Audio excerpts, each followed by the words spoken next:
आपके साथ हैं। आज देखना है वीडियो पूरा, नहीं तो आज के ज्ञान में अगर आप छोड़ दिए तो पूरी जिंदगी का ज्ञान रह जाएगा अधूरा।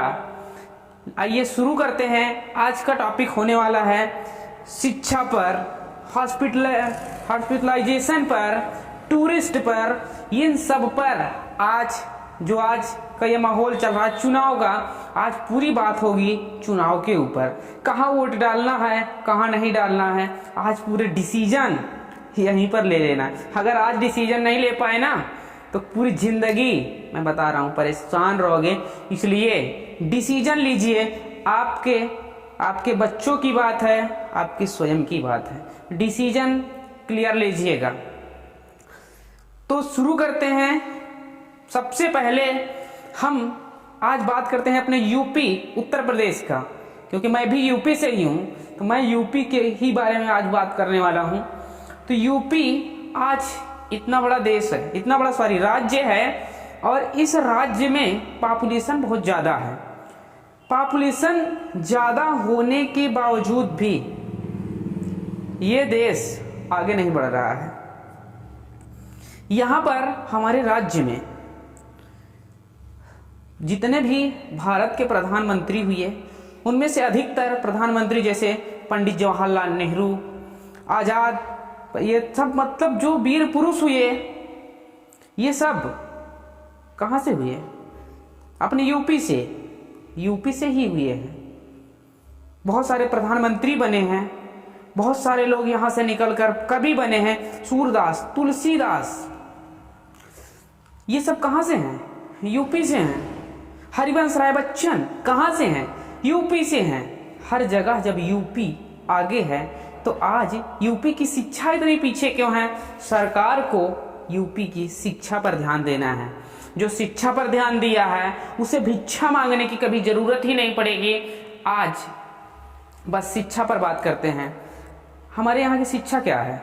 हमारे यूपी में लगभग 2,75,000 स्कूल हैं। 2,75,000 स्कूल हैं, लगभग ये आंकड़ा है। लेकिन टीचर 2.5 से 3 लाख हैं, और वो टीचर भी एक टीचर 2-2 क्लास संभाल रहे हैं, 2-2 क्लास संभाल रहे हैं। वहाँ पर सरकार को ध्यान देना चाहिए कि हाँ, कहाँ पर कैसे टीचर लगाया जाए, और शिक्षा इतनी अच्छी व्यवस्था की जानी चाहिए। कम से कम कुछ ना हो तो बैठने के लिए व्यवस्था होनी चाहिए, टाट पट्टी होनी चाहिए बैठने के लिए, ऊपर छत होना चाहिए। इतनी ही शिक्षा में काफ़ी है। बहुत ज़्यादा एसी कूलर की आवश्यकता नहीं है, लेकिन आप शिक्षा ढंग से देना चाहें तो। और हाँ, टीचर भी ऐसे रखिए ना, वो मोटी चमड़ी वाले टीचर नहीं कि जो घूम ना पाए आके बैठ जाएं। टीचर ऐसे रखिए, चुने हुए टीचर रखिए जो बच्चों का भविष्य बना सके। अगर अंग्रेजी का टीचर आ गया, उसे ABCD बराबर लिखना नहीं पता है, स्वर वाबेल्स नहीं पता है, उसको मतलब क्या होता है, स्वर का मतलब क्या होता है, वाबेल्स होता है या नहीं होता है, कॉन्सोनेंट क्या है, पता ही नहीं है, आप वो अंग्रेजी का टीचर आ गया, वो क्या पढ़ाएगा? इसलिए योग्य टीचर रखिए। योग्य टीचर होनी चाहिए स्कूल में। वहाँ पर प्रिंसिपल अच्छे होने चाहिए जो सबको गाइड कर सके। मैथ के टीचर को जोड़ घटाना नहीं आएगा तो क्या मैथ पढ़ाएगा? सोचिए। हाँ, किसी भी जो राजनेता हैं उनका जो प्राइमरी खुलवा दिए हैं, हाँ, आप जाके देखिए, बहुत सारी प्राइमरी आज बंद पड़ी हुई है, बंद पड़ी है, उसमें टीचर नहीं है, ताला लगा पड़ा है। कुछ प्राइमरी खुली है, उसमें गाय घास चर रही है। ये यूपी की शिक्षा है। प्राइमरी खुलवा दिए हैं, मिड डे मील चलवाते हैं। हाँ, सरकार मिड डे मील चलवा रही है। क्या कर रही है? Mid day meal. हाँ, बच्चों को दोपहर का खाना देती है। आधा खाना हजम हो जाता है इधर उधर में, आधा जो रहता है, खिचड़ी मिलती है डेली। उसमें मीनू में जाकर देखो ना, जो स्कूल का मीनू लगा रहता है, वहाँ पर खीर, पनीर, दुनियादारी लिखी रहती है, लेकिन बच्चों को क्या मिलता है? पर डे खिचड़ी मिलती है। अरे, मैं सरकार से ये कहना चाहता हूँ कि बच्चों को आप स्कॉलरशिप जम के प्रोवाइड कीजिए, इतनी स्कॉलरशिप दीजिए ना कि बच्चा, हर आदमी का बच्चा जो है लालच बस पढ़े कि पढ़ूंगा तो यार स्कॉलरशिप मिलेगी। उसको इतनी अच्छी मिड डे मील चलवाइए, खीर दीजिए, पनीर दीजिए, सब कुछ दीजिए। बच्चा, छोटा सा बच्चा एक रहेगा, लालच बस स्कूल में जाएगा, यार चलो कम से कम पढ़ने, खीर मिलेगी। टीचर अच्छे रखिए, पनीर आती है तो टीचर के लिए आती है, खीर आती है तो टीचर के लिए आती है, और बैठ के सांडे जैसे मोटे हो रहे हैं। आज मेरे सब शब्द कड़वे हैं, ठीक है, ये एक टीचर के मुंह से, मैं भी एक टीचर हूँ, बट प्राइवेट टीचर हूँ, तो ये शोभा तो नहीं देता है, लेकिन वहाँ पर पूरे तरीके से उनको ध्यान देना चाहिए। अगर वहाँ पर ध्यान नहीं देते हैं तो शिक्षा बिल्कुल बेकार है। आज कुछ स्कूल में टॉयलेट्स बने हुए हैं, लेकिन आप वहाँ पर जाकर देखिए, बिल्कुल गंदे टॉयलेट्स हैं। वहाँ पर व्यक्ति जाने के इच्छुक नहीं है, जो बच्चे हैं जाने के लिए नहीं तैयार हैं।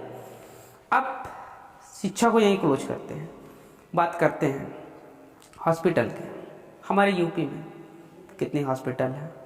बहुत सारे हॉस्पिटल्स हैं, लेकिन कुछ बड़े इलाज के लिए हमको जाना पड़ता है मुंबई, दिल्ली, अन्य जगह पर जाना पड़ता है इलाज के लिए। हाँ, अधिकतर डॉक्टर बनते हैं वो हमारे यूपी से बनते हैं। यूपी से डॉक्टर होने के बाद भी वो जाते हैं सिर्फ बाहर पैसे की लालच से। उनको सिर्फ पैसा चाहिए, पैसा पैसा पैसा। और आज मेडिकल वालों को बहुत बुरा लगेगा, बहुत बुरा लगेगा अगर जितने भी यूपी के अंदर मेडिकल कॉलेज हैं उनको मेडिकल सिखाया जाए, इंजीनियरिंग सिखाया जाए, कुछ भी सिखाया जाता है, तो सबसे पहले एक रूल होना चाहिए कि उनको मिनिमम कम से कम 10 साल यूपी में ही रखा जाए, वो बाहर नहीं जा सकते हैं। ये प्रावधान लागू होना चाहिए कि वो 10 साल अपने यूपी के लिए काम करें। अरे यार, तुम लोग यूपी में पैदा हुए, यूपी में पले बड़े, सब कुछ किया यूपी में, तो पैसा कमाने के लिए बाहर जाते हो, यूपी के लिए परेशान हो। अरे तुम पैसा नहीं कमा सकते हो, लेकिन तुम्हारी बनाई हुई इंडस्ट्री, तुम्हारे बच्चे यूपी के अंदर पैसा कमाएंगे और यूपी में पैसा कमाने का स्रोत बढ़ जाएगा। जब यूपी में वो लोग रहेंगे तब हमारे भारत में थोड़ा सा चर्चा करते हैं। भारत में आप अमेरिका चले जाइए, वहाँ की 40% से ज़्यादा लोग यूपी के और यहाँ हमारे भारत के हैं टेक्नोलॉजी के मामले में, टेक्नोलॉजी के मामले में। हाँ, हॉस्पिटल, अभी सरकारी हॉस्पिटल हमारे इलाहाबाद, प्रयागराज में भी बहुत सारे हॉस्पिटल खुले हैं, लेकिन क्या होता है वहाँ पर बेड इतने गंदे पड़े हैं ना, बेड आप देखकर वहां पर नहीं लेटेंगे। मरीज ऐसे मर जाता है गंदे बेड देखकर। वहां के टॉयलेट इतने बदबू मारते हैं, जाने की इच्छा नहीं होती। क्या यार, ये कितना गंदा टॉयलेट। वहां के जो नर्स होते हैं वो मरीज को सही से ध्यान नहीं देते हैं। मरीज बेड पे पड़ा है, पड़ा रहो, कोई दिक्कत नहीं, पड़े रहो पड़े रहो। हाँ, हॉस्पिटल से दवा लिख दीजिए, बाहर लेके आओ दवा, बाहर से दवा लेके आते हैं। सरकारी हॉस्पिटल का मतलब क्या है? एम्स जैसे बड़ी बड़ी हॉस्पिटल बनना चाहिए ताकि इलाज के लिए बाहर ना जाए। यहाँ इलाज, बीमारी पैदा होती है और हॉस्पिटल पहुँचते पहुँचते किसी को दिल्ली जाने का पैसा नहीं है, मुंबई जाने का पैसा नहीं, बड़ी बड़ी हॉस्पिटल जाने का पैसा नहीं, और वो आदमी मृत्यु को प्राप्त कर लेता है। ये क्या है? यूपी की है। यूपी में इतने धुरंधर आदमी पड़े हैं, इतने धुरंधर आदमी पड़े हैं, फिर भी ये हाल है। तो मैं आपसे गुजारिश कर रहा हूं, जितने भी जनता है, अगर कोई भी वोट मांगने आता है तो उससे सबसे पहले पुराना रिकॉर्ड, अगर वो कोई वादा किया है तो उसको दिखाओ, तुमने क्या क्या पूरा किया, क्या नहीं किया। और हाँ, पूरा किए हो, मेरा ये वादा करो कि मैं हॉस्पिटल बनवाऊंगा, एक अच्छी सी हॉस्पिटल बनवाऊंगा। वादा करता है, वादा पूरा करने लायक है तो उसको वोट दीजिए, नहीं बोल दीजिए निकलो निकलो, तुरंत तुरंत तुरंत आगे बढ़ो। जो उस लायक है, गरीब बहन बेटी है तो शादी करने लायक है, उसको वोट दीजिए। अगर वो उस लायक नहीं है तो वोट देने के कोई मतलब नहीं, तुरंत उसको गेट आउट, निकलो। हॉस्पिटल नहीं बनवा सकता है उसको बोलो निकलो। जब हम मर ही जाएंगे तो वोट देने का क्या मतलब है? कोई हक नहीं है। आप मर रहे हैं तो वोट देने का आपका कोई हक, कोई सवाल ही नहीं उठता है। अच्छी शिक्षा नहीं है। हाँ, रोड की हालत की बात कर लें, 6-6 महीने से गिट्टा इतने इतने डाल देते हैं, पड़े हैं लोग ऊपर नीचे, हाँ, उसमें मर रहे हैं, अटक के गिर पड़ रहे हैं। क्या है? यूपी की सरकार है। सरकार चाहे जिसकी बने, मैं इस पर नहीं आता हूं। लेकिन वोट आप उसको दीजिएगा जो काम करने के लायक हो, काम कर सकता हो, काम किया हो, उसको दीजिएगा, अन्यथा नहीं दीजिएगा। आज क्या हो रहा है मैं बता रहा हूँ, सब धर्म पे मर रहे हैं, धर्म पे।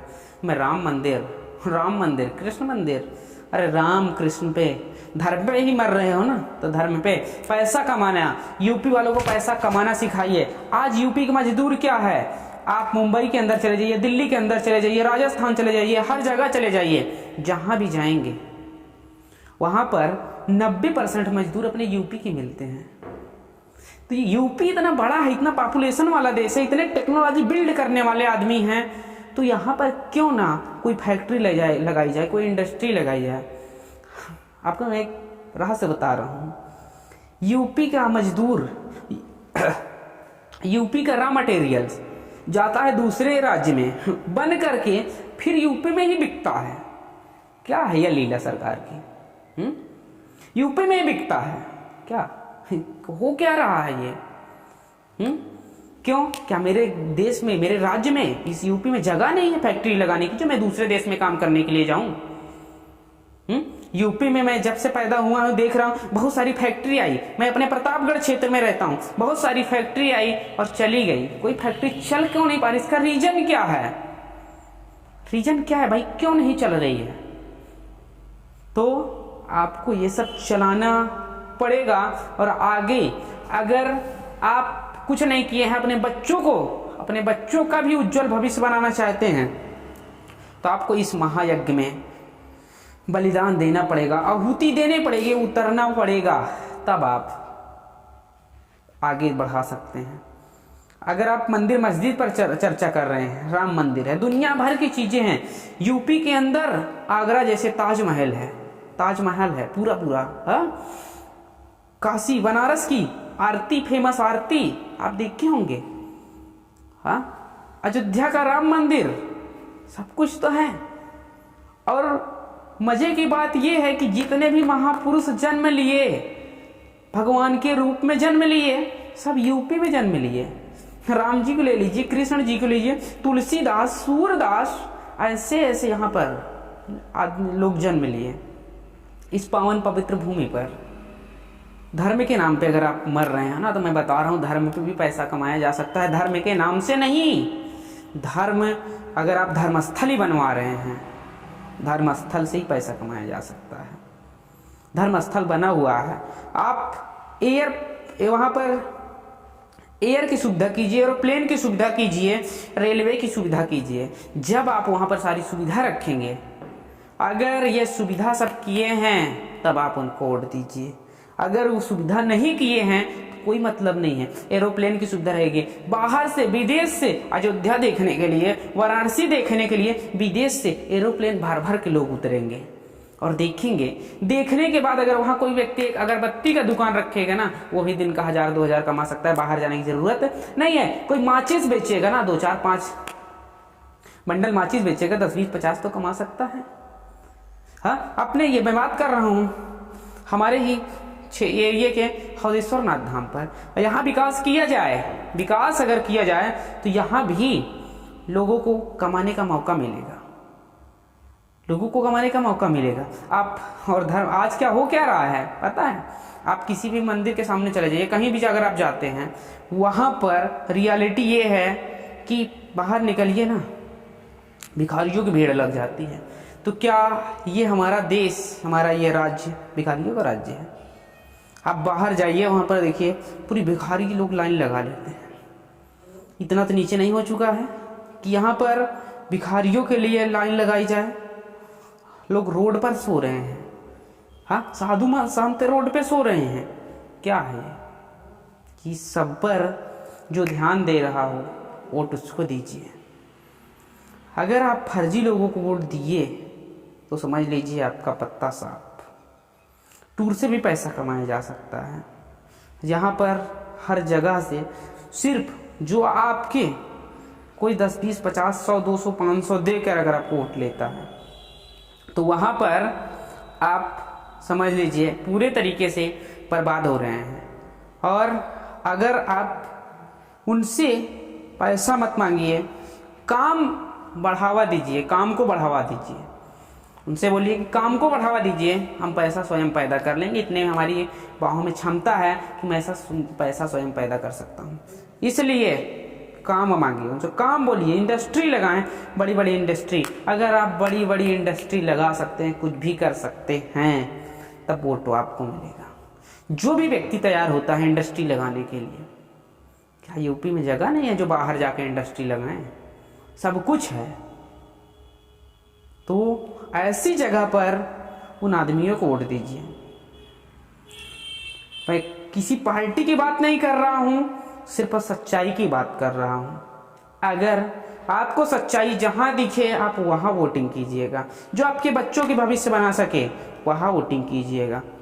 जो आपको संभाल सके वहां वोटिंग कीजिएगा। पूछ लीजिए, भाई कर सकते हैं, नहीं कर सकते तो निकलो निकलो, तुरंत निकलो। कोई ज़रूरत नहीं है, किसी के दबाव में जीने की ज़रूरत नहीं है, क्योंकि भारत स्वतंत्र हो चुका है। आप स्वतंत्र भारत में हैं तो किसी के जीने को जो है हक मारने का किसी को अधिकार नहीं है, कोई किसी का हक ले ले। समझ में आ गया ना? इसलिए मैं सरकार से अब कुछ नहीं कहना चाहता हूँ, सिर्फ जो जनता है वो अब निर्णय करेगी किसको क्या देना है, कैसे देना है, कौन क्या कर रहा है, उस पर ध्यान देना है। फिर से मैं लास्ट में बोल के जा रहा हूँ, शिक्षा बहुत जरूरी है। केरल जैसे राज्य जो खाने के लिए मर रहा था, आज वह राज्य शिक्षा को बढ़ावा दिया, शिक्षा को बढ़ावा दिया। आज केरल सबसे समृद्ध राज्य बना, सबसे समृद्ध राज्य बना हुआ है केरल। और यहाँ भी अगर शिक्षा बढ़ गई ना तो यहाँ भी ये राज्य भी सबसे समृद्ध बनेगा। और यहाँ के तो जो लोग कहते हैं, हमारे जो अभी मुख्यमंत्री हैं योगी आदित्यनाथ जी, वो भी बोले हैं कि 100 पढ़ा तो एक प्रतापगढ़। आप सोचिए, इस प्रतापगढ़ के राज्य में भी इतने ज़्यादा टेक्नोलॉजी बिल्ड करने वाले आदमी हैं, तो ये राज्य को कितना आगे बढ़ा सकते हैं। और पूरी यूपी में आप ढूंढेंगे तो कितना आगे जाएगा। हमारा ये प्रयागराज जो शिक्षा का गढ़ माना जाता है, इसको थोड़ा सा और डेवलप करने की ज़रूरत है।